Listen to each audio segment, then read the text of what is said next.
গ্রাম বাংলার গোধূলি বেলায় শীতের আগমনের আগে এক অদ্ভুত মৃদু শব্দ গ্রামের পথ জুড়ে ভেসে আসত। সেটা ছিল ধুনোটের টং টং। আর যারা এই পেশার সাথে জড়িত ছিলেন তারাই হলেন ধুনারি। আজ ইতিহাসের পাতায় তাদের কাহিনী অনেকাংশেই বিলীন, কিন্তু এক সময়ের ধুনারিরা বাংলার শীতের দিনগুলোর অপরিহার্য অংশ ছিলেন।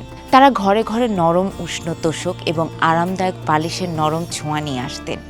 শতাব্দীর পর শতাব্দী ধরে বাংলার গ্রামীণ আঙিনায় ধুনারির আগমনকে মানুষ শীতের পূর্বাভাস হিসেবেই গ্রহণ করত।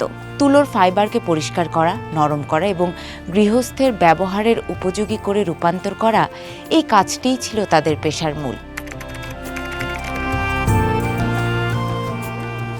বাংলার মাটি তুলা এবং তুলা নির্ভর হস্তশিল্পের জন্য যুগে যুগে পরিচিত। জামদানি, তাঁত, মসলিন এইসবের কথা আমরা জানি। তবে তুলোর প্রাথমিক প্রক্রিয়াকরণ, বীজ ও খোসা আলাদা করা, ফাইবারকে নরম করা, এগুলোই ছিল ধুনারির বিশেষ কাজ। এই প্রক্রিয়ার মাধ্যমে তৈরি হতো নরম, দীর্ঘস্থায়ী এবং আরামদায়ক বস্ত্রজাতীয় সামগ্রী।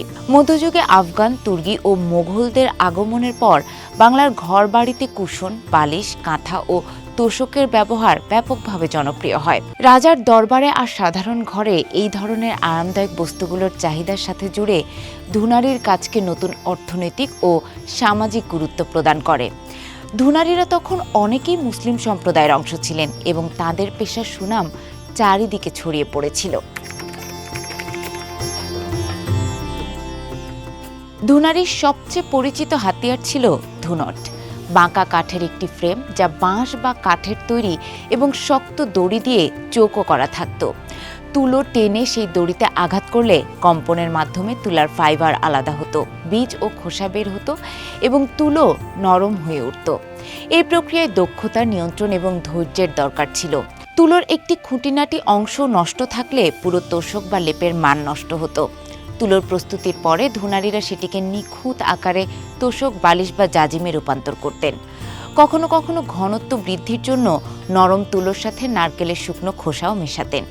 প্রতিটি বস্তুর নকশা, আকার এবং ঘনত্ব গ্রাহকের চাহিদা অনুযায়ী তৈরি হতো, যা তাদের কাজকে কেবল শারীরিক নয় বরং নান্দনিক ও ব্যক্তিগতও করে তুলত। ধুনারিরা কখনো স্থায়ী কারখানায় নির্দিষ্ট সময় বসে কাজ করতেন না। তারা ছিলেন ভ্রমণকারী শিল্পী।